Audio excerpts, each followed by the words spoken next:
It's dark and stormy and the thunder roars. The strangers knocking on the doors. The lightning flashes across the sky. There's murder brewing, we can't deny. Tonight's the night, it's a time for death. Don't ask us how, don't waste your breath. We're far too busy to tell you why. You'll never know who's gonna die.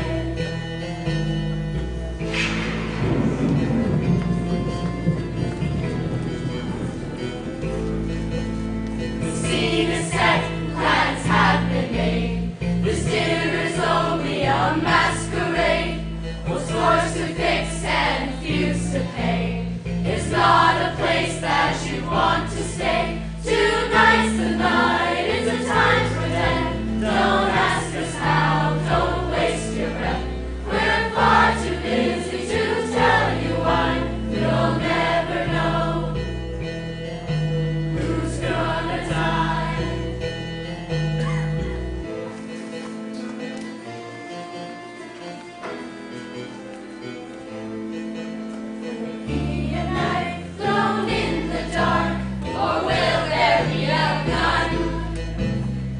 Who will live to tell the tale as they die one by one?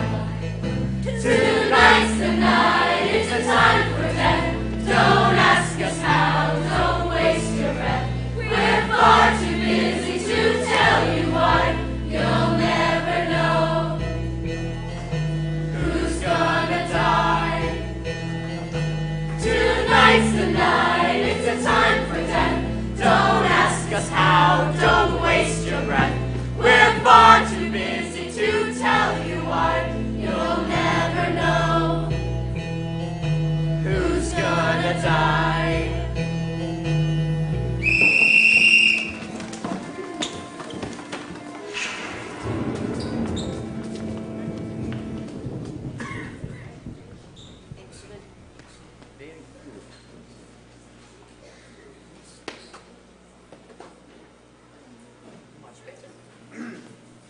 Now, as you know, I will be hosting a dinner party here this evening. It is of vital importance that everything is precisely perfect for my guests. Therefore, I expect that you will do everything possible to make this evening proper, formal, and completely predictable. Is that clear, Roundtree? Yes, of course, sir. Because even though I am a man of boundless patience and grace, I do expect that things will be done with some semblance of propriety and decorum. Is all of this perfectly clear, Roundtree? Yes, sir, perfectly. Excellent. Then we understand each other. Yes, you spoiled little brat. I'm sorry, what was that last thing, Roundtree? I said I'd have a chat with the other staff, you know, to make sure things are proper and most predictable, sir. Ah, yes, that must be my father's lawyer, Mr. Stokes. He said he'd be arriving a few minutes early to discuss matters with me. All of you, go about your business. And Roundtree, be a good fellow and get the door. Of course, sir. Good evening, sir. Oh, it's hardly that, old man. It's a whopper of a storm out there. I just hope all of the other guests can make it for the reading of the will tonight. I'm sure they will. After all, when a dead man's money is involved, people do tend to lose their inhibitions. I'm sure, sir. Quite so. Roger! Ah, yes, Mr. Stokes, you arrived safely. Good show. Did you bring the document? Ah, yes, the documents. Very important. It wouldn't do to have forgotten that now, would it? I mean, it is your father's last will and testament. Yes, it's rather a remarkable tale, isn't it? Poor Daddy, killed in that unfortunate rhino trampling incident in Dusseldorf. Yes, it appears this city zoo's rhino had been driven quite mad by the teasing of tourists, and having smashed out of the zoo, went on a murderous rampage in downtown Dusseldorf, killing a father, 3 unfortunate sauerkraut vendors, and mangling an accordion player. Seems the accordion music enraged him even further. Of course, but I still think of poor Daddy being flattened by a furious safari animal. I mean, it's not even European. Why couldn't it have been a reindeer? Or perhaps a large Polish woman? But a rhino. It's so colonial. And to find his will a full year after his death.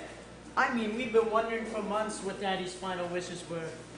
You mean, you've all been waiting to see who will inherit his fortune. His fortune worth millions of pounds. His empire stretching from Madras to Moose Jaw. And not to mention his priceless collection of art and artifacts, all of which you haven't been able to touch since his death left no clear heir. Well, it did cross my mind. Well, you'll find out shortly, young Raja, along with a guest list left in a safety deposit box on a train between Venice and Paris. The Orient Express? Yes, I've heard the food on the train is murder. Oh, Mr. Stokes! How nice to see you again. I hope that you didn't get too soaked by this awful dreadful rain. Oh, my, goodness. Little Beatrix, how you've grown. You're, quite the young woman now. Yes, I am. That's why Brother Roger has decided to send me to Mother Lockdown's Academy for Girls, starting next semester. Ah, yes. Mother Lockdowns. I've sued them several times. They're very strict, but I've heard they're quite effective at churning out proper, docile young ladies with no opinions of their own. Quite smashing, really. Well, Brother thinks it will build character. Isn't that right, Roger? Actually, old man, I just needed to send her away. I mean, she's so damn cheerful all the time. It drives me mad. I like to believe that behind every storm cloud, there's a rainbow. I, see what you mean. And how about your brother? Is, he around, or did you finally take my advice and ship him off to that lunatic asylum? Oh, he's tried all right, but I'm just a little too feisty for him. Just last week, he tried to have me straitjacketed during dinner by 2 hired goons from that hospital you just mentioned. Well, I'll tell you, I blinded one with mashed potatoes and poured scalding hot gravy down the pants of the other. I fear I may have done permanent damage, but needless to say, those 2 won't be back anytime soon. Oh, Rupert, how, nice to see you. I, do hope you're feeling better. You don't have to pretend you're happy to see me. After all, I am the family's dirty little secret. I mean, we wouldn't want the public to find out that one of the families is mad as a hatter. Well, you are the one who decided to go live in the linen closet, dear brother. No, that's just not true. I moved. I live in the kitchen pantry now. I find it has an abundant supply of pickles, and there are spiders to play checkers with. But they just keep winning. Oh, Rupert, he's such a joker, Mr. Stokes. It's not his fault he mostly sits in the dark and mumbles to himself. Brother Roger says he's lost his marbles in the war. Maybe someone will find them and send them back in a parcel. She's right, you know. I'm a damnable war hero. You'd think that would get me some respect around here. But instead, I'm singled out for being different.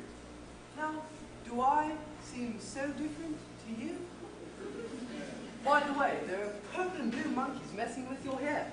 No, wait, they're styling it. Look, me, they're styling his hair. Come on, Rupert, let's go see what your spider friends are doing. Probably meeting about me. They're always meeting about me.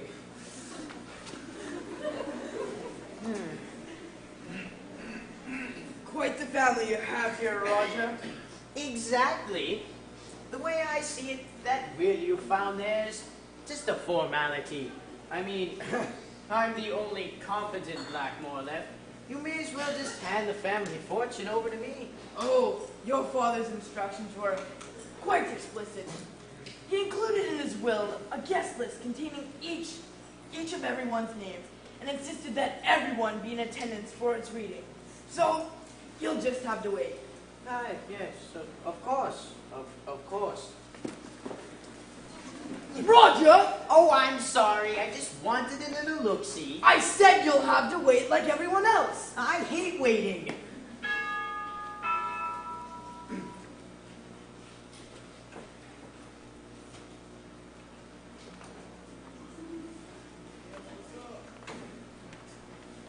Sir, your cousin Penelope and her assistant, Miss Horner. Ah, yes, my cousin, the famous actress. Use small words. She's American. Oh, Roger, how excellent it is to see you again. Yet, I could only wish that the circumstances had been less tragic. Oh, yes, this is my assistant, Miss Hornblue. It's Horner. She's new. I've been working for her for 5 years now. Details. Did you get my luggage? Be a good pet and bring it in. Penelope, you didn't say a word about staying here. Oh, no, I'm not. I just like to be prepared for every eventuality that might befall me. Of course.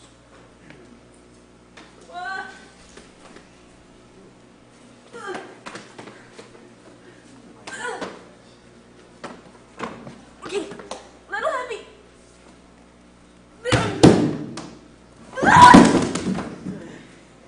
Oh, my word. A poor girl. Do you need a hand? Roundtree, come. Give this girl a hand, will you? Gallant, sir. Always a gentleman. You clumsy girl. Oh, I think you bit my third favorite tiara. Whatever shall I do? Don't worry, cousin. You won't be needing more than 2 tiaras max. We're simply going to be going over a reading of the will, and then everyone will be getting along. Oh, that's right. The will. I'd almost forgot. You couldn't stop talking about on the steamship all the way here. I'm gonna be rich. I'm gonna have more money than Rockefeller. Blah, blah, blah. The girl is delusional. I hardly even give the money a thought. But now that I am here, do you think that dear, beloved uncle left his favorite niece a little something? You'll find out shortly, as soon as all the other guests have arrived. Ah, yes. Mr. Stokes, would you be so kind as to escort Penelope and her luggage to the drawing room? Of course. Thank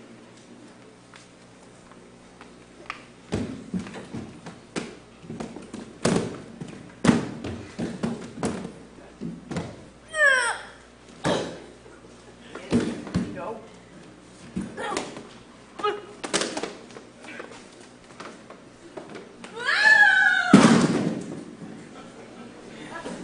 Countess Zsa and Dr. Pickard, sir. And her little dog, Foo. Oh, darling Roger, you look wonderful. Almost good enough to eat. Isn't that right, Foo-Foo? Yes, Foo-Foo. Like big, uptight dog biscuit, yeah.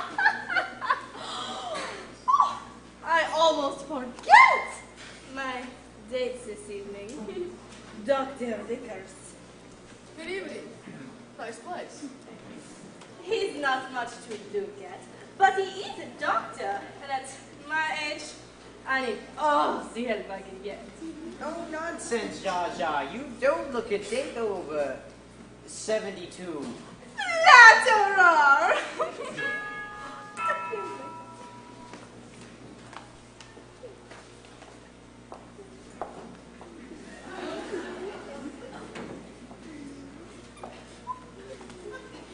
World-famous race car driver Spencer Sutcliffe and his date, Twiggy, sir. Oh, this should interest you, Doctor. This man coming in here sustained a very serious head injury while racing motor cars. It seems he suffered some permanent effects from the incident.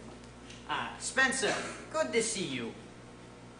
Where the devil am I? Always the joker, Spencer. Remember, you're here for the reading of my father's will, Lord Blackmore? Oh, yeah. Lord Blackmore. Is he around? Actually, father is dead. Oh, that's a shame. Decent bloke. Bought me a lot of race cars. I think I crashed them all, though. Yeah, good man. Is he around? Spencer, I would like you to meet Countess Zsa Zsa and Dr. Vickers. Good evening. Aren't you going to introduce me to your date? What now? Oh, hello. And who are you? I didn't notice you when I came in. That's because you came in with her. Oh, right. I don't believe we've met. I'm Spencer, motorcar driver. Who's the old gal? Taking Grandma out for supper? Good on ya, man. Just kidding. Doctor, would you be so kind as to escort everyone to the drawing room? Just down the hallway. Don't worry, Doctor. I'll help you find it. I've written R and M on my hands in permanent marker, so I can't get them mixed up. See? R and X. There's an X direction? What is it? No? Is it new? Just follow me, my dear.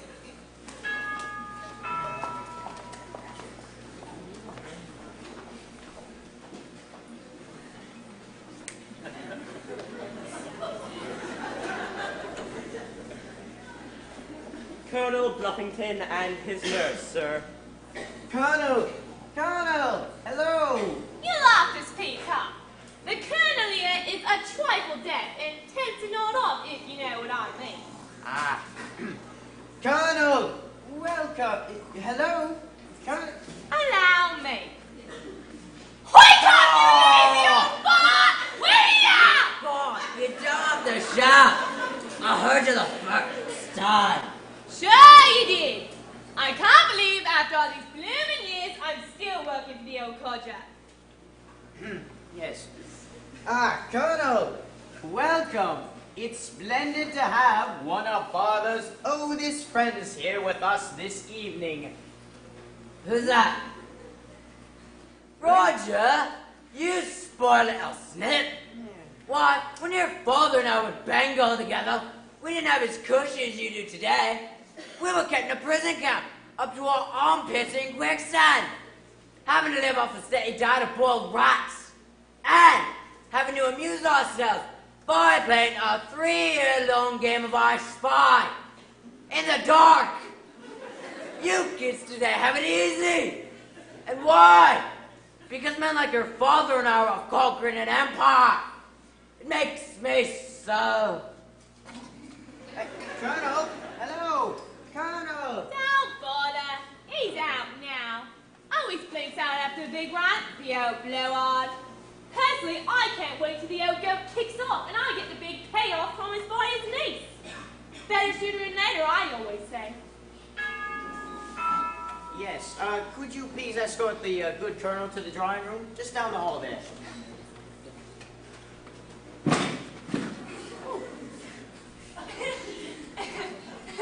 Well, it's not like he's gonna notice enough, and I mean, look, he's asleep, he ain't gonna notice what the mood he is.